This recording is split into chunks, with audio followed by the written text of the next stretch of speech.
Suriah laporkan serangan rudal Israel di dekat Damaskus diduga targetkan tempat pertemuan pejabat.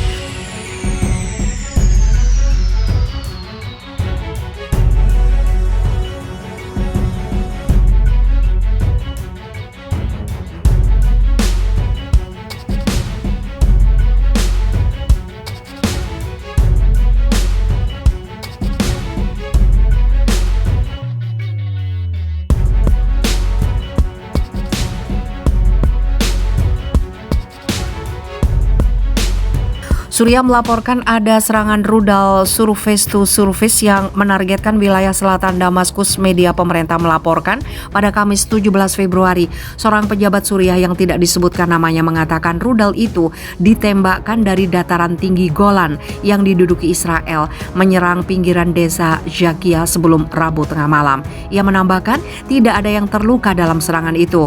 Observatorium Suriah untuk Hak Asasi Manusia yang berbasis di Inggris, pemantau perang oposisi, mengatakan serangan itu menargetkan sebuah gedung tempat pertemuan pejabat militer tidak dikenal diadakan. Penembakan itu menargetkan pos militer rezim, kata Rami Abdelrahman seperti dikutip Al Jazeera. Serangan itu terjadi seminggu setelah seorang tentara Suriah tewas dan 5 lainnya terluka dalam serangan Israel lainnya di dekat Damaskus. Militer Israel mengatakan pada saat itu mereka menyerang sasaran di Suriah tidak lama setelah rudal anti pesawat ditembakkan dari negara Arab ke Israel Utara. Tidak ada komentar mengenai serangan Rabu malam dari Israel yang jarang mengakui melakukan serangan di dalam wilayah Suriah. Dikutip dari AP News, Israel telah melakukan ratusan serangan terhadap sasaran mereka di dalam bagian-bagian Suriah yang dikendalikan pemerintah selama dekade terakhir perang saudara. Meski demikian, Israel jarang mengakui atau membahas operasi semacam itu. Namun Israel telah mengakui bagaimanapun mereka menargetkan pangkalan milisi sekutu Iran seperti Hizbullah, Lebanon yang berperang di pihak pasukan Presiden Suriah Bashar Assad. Utusan khusus PBB untuk Suriah mengatakan pada Rabu bahwa dia mengharapkan sebuah komite yang mewakili pemerintah Suriah dan oposisi untuk melanjutkan pembicaraan bulan depan mengenai rancangan reformasi konstitusi. Geir Pedersen berbicara kepada wartawan di ibu kota Damaskus setelah dia bertemu dengan pejabat Suriah termasuk Menteri Luar Negeri Faisal Mekdad mengenai konflik panjang negara itu.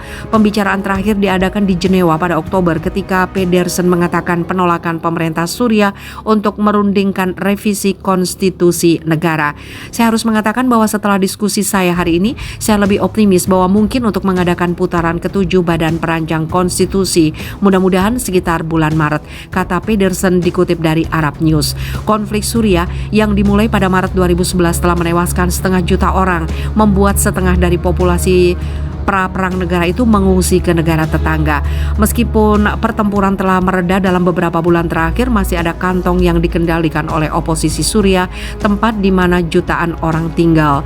Sebuah peta jalan PBB 2012 untuk perdamaian di Suriah yang disetujui oleh perwakilan Perserikatan Bangsa-Bangsa, Liga Arab, Uni Eropa, Turki, dan kelima anggota tetap Dewan Keamanan menyerukan penyusunan konstitusi baru.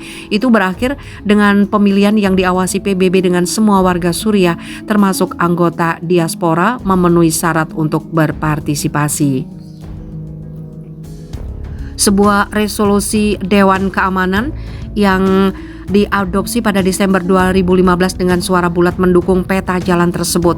Sementara itu pada konferensi perdamaian Suriah yang diselenggarakan Rusia pada Januari 2018, sebuah kesepakatan dicapai untuk membentuk komite beranggotakan 150 orang yang bertugas merancang konstitusi baru. Sebuah badan yang lebih kecil dengan 45 anggota akan melakukan penyusunan yang sebenarnya, termasuk masing-masing 15 anggota dari pemerintah, oposisi, dan masyarakat sipil. Butuh waktu hingga September 2019 untuk membentuk panitia.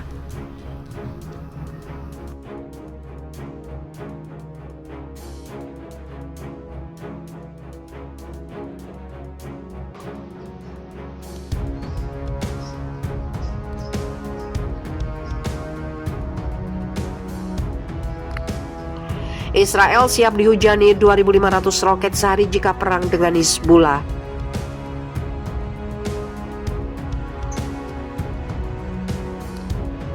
Militer Israel menyatakan siap untuk melawan ribuan roket dari Hizbullah Lebanon jika perang pecah. Militer Zionis percaya sekitar 2.500 roket akan menghujani negara Yahudi tersebut saat konflik pecah.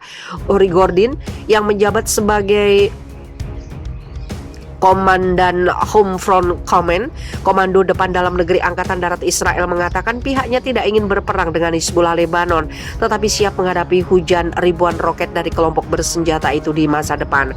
Pada bulan Mei tahun ini, militer Israel berperang 11 hari melawan kelompok bersenjata Palestina di jalur Gaza yang menembakkan sekitar 4.400 proyektil ke arah Israel. Militer Zionis mengatakan sistem pertahanan rudal Iron Dome yang telah digunakan selama sekitar 1 dekade mencegat sekitar 90% roket yang menuju daerah berpenduduk dan hanya di bawah 300 proyektil yang menghantam distrik berpenghuni. Tingkat tembakan roket dalam perang 11 hari itu melampaui dari tembakan roket dalam perang Israel tahun 2006 lawan Hizbullah. Pada bulan Mei, kota-kota seperti Tel Aviv dan Asdod mengalami jumlah tembakan tertinggi terhadap mereka dalam sejarah Israel, kata Gordin. Kami melihat kecepatan lebih dari 400 roket ditembakkan ke Israel setiap hari, ujarnya, seperti dikutip dari AFP Senin 18 Oktober. Dalam kasus konflik atau perang dengan Hizbullah, kami memperkirakan lebih dari 5 kali jumlah roket yang ditembakkan setiap hari dari Lebanon ke Israel, paparnya.